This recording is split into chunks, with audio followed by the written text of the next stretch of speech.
If you're thinking about getting NBA season tickets, I'm here to help. What's good, guys? I'm Dave, and I've had season tickets to the Denver Nuggets for the past 4 seasons, and in this video, I'm going to show you what it's really like to be a season ticket holder, and I'll give you some tips if you're on the fence about getting them. I'm also going to answer a lot of the questions that friends ask me before they drop thousands of dollars on 41 home games for an NBA season. I have been a lifelong NBA fan, except for one season that I took a year off because of the Malice at the Palace, but it felt like a childhood dream of mine was being fulfilled when I got NBA season tickets, so if it feels like a big decision to you, I get you. Okay, we know this NBA season is about to kick off, so let's get into this video.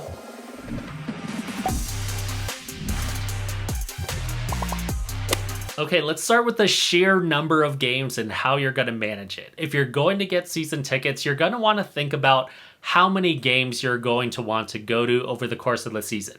Are you going to go to all of the games, some of the games like I do, only the big games because you're trying to flip a profit? You're going to want to think about that. I've had NFL season tickets before, and back then that was only 8 home games, and that was really easy to manage compared to 41 home games for an NBA season. It's just a lot to keep track of. I've been buying and selling tickets pretty much since I was 16 years old or so. So if you've had any experience selling tickets online and to friends, you'll be ahead of the game here. I always tell friends to be realistic about the games that they know that they're going to attend because you're going to have to figure out what to do with the rest of them. Because we have a 2-year-old at home, I generally go to games on Thursdays, Fridays, Saturdays, and Sundays, so I'll make it to roughly over half the home games over the course of a season, and I'm at peace with that. That means I'll have about 15 to 20 games that I'll have to manage throughout the season. I'll sell some online, give some to friends, sell some of the bigger games to friends who are big NBA fans, and of course, I'll have to figure out which games I can make money on. And I know a lot of people are thinking about getting season tickets to make money off of them, and I'll get into that more later in the video. Now that I'm 4 seasons in as a season ticket holder, the first day that my tickets arrive, I can basically figure out about 90% of the games that I'm going to go to,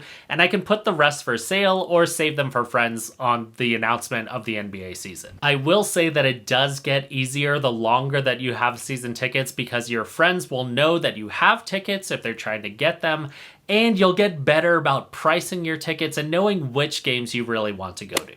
I've gotten a lot of emails from NBA fans asking me about where I think that they should sit for their season tickets, and while it does depend, I do have some advice for you. If you're going to go to a lot of games, you should like where you sit, and I always recommend to people to get a smaller ticket package, maybe something like a 10-game weekend package or a half-season package, before you commit to a full season of NBA games because you really want to know that the place that you're committing to is a good spot for you. For me, I sit in the last row of the 100 level, semi-diagonal to the hoop.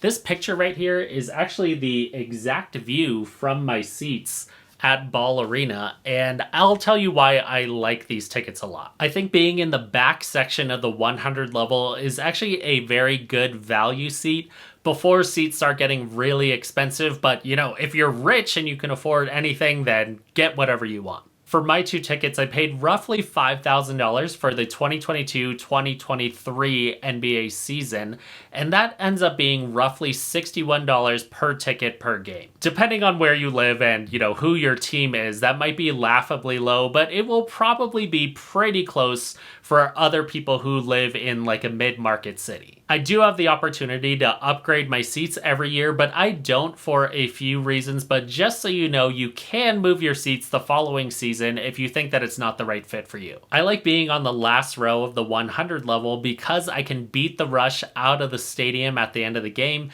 It also makes it really easy to go to the bathroom and get food, and I think selling the tickets is a little bit easier when you're in the 100 level because casual fans who don't go to a lot of games, they're going to see that 1 in the ticket section and they're automatically going to think that they're much closer to the court. In Denver, the 200 level for Ball Arena is actually our more expensive club level.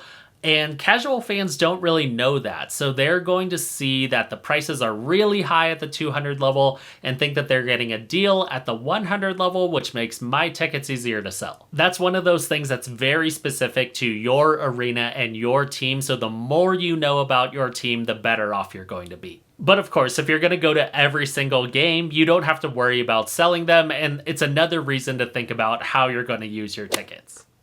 Real quick, if you're into this video, please give it a like to help more NBA fans learn about season tickets. Now back to the video. Okay, now let's talk about selling tickets, and let's be real, profiting off of them. And as much as I want to make a definitive statement about whether you'll make money as a season ticket holder, it really depends on your market and especially depends on how your team is doing. It can just vary wildly from city to city, just like the prices for tickets vary wildly from game to game. So most NBA tickets nowadays have variable pricing where the price of the ticket depends on who your team is playing and the night of the week. For the Nuggets in this Jokic, Murray, Porter era, which is one of the better eras that the team has ever had, I make a slight profit over the course of the season. If we make the playoffs, I will definitely make money off my tickets, but it's not a huge amount. And this is with a team that has a two-time MVP and is making the playoffs every single season. And I know that that might be disappointing to hear, but you really got to know your team. So in Denver, the Nuggets are just not that popular. The Broncos are really popular. The Avalanche just won the cup.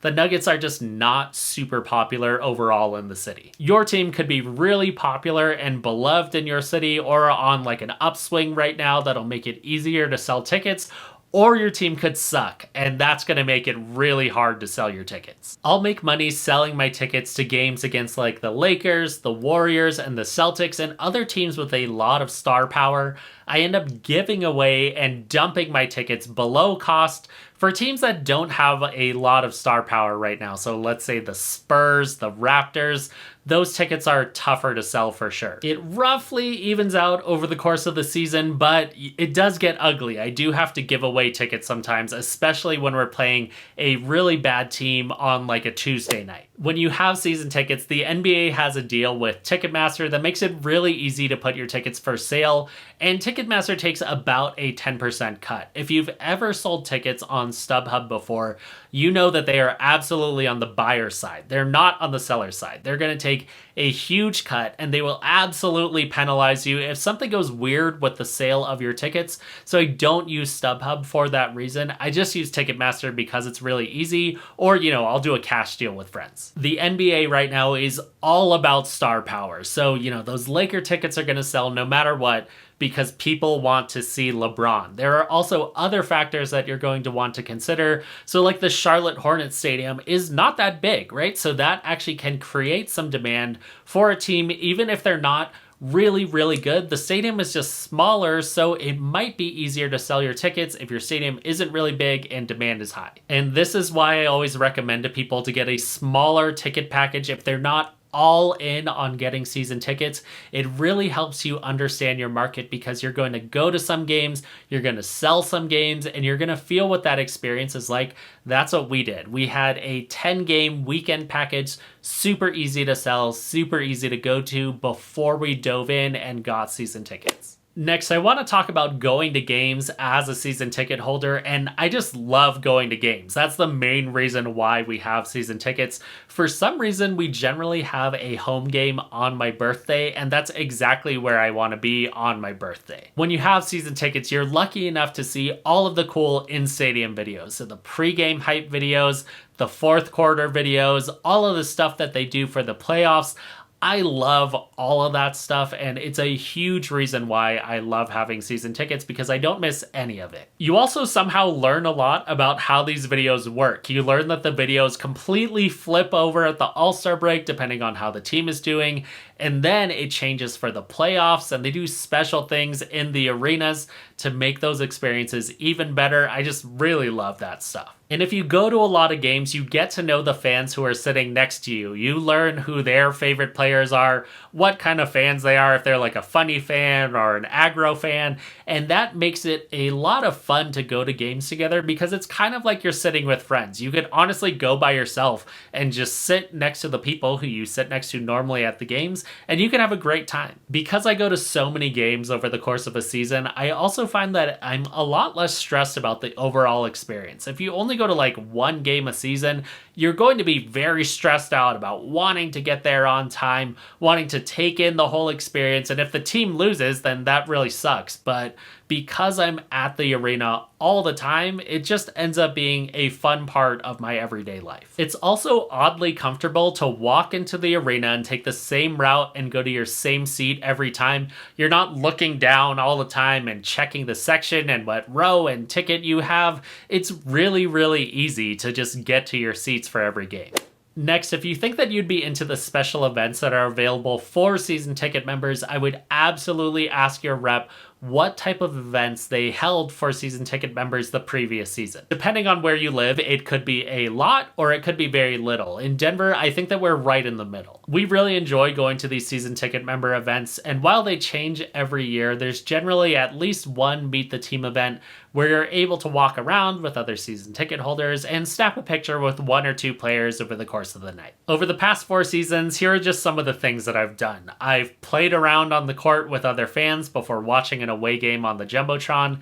I took the ceremonial first shot for the Nuggets on their Instagram story during COVID. I took a free throw on the court after a home game along with other season ticket members. During pregame, I've held the flag during the national anthem, which is actually really cool and a great experience. I've gone to some local holiday events that the Nuggets let you go to for free. They're available to anyone in Denver, but you get a ticket for free, which is kind of nice. I was a virtual fan in the NBA bubble 2 times. More recently, we had kind of like a Tonight Show event for the Nuggets where the players showed up and they were kind of just goofing around and answering questions all night. That was a lot of fun too. I've gone to scrimmages and practices before the season starts, and something that's kind of fun is that my name is actually printed on the circle that's on the court every single year. Throughout the year, there are also happy hours with Nuggets legends where you can take a picture with them or get an autograph.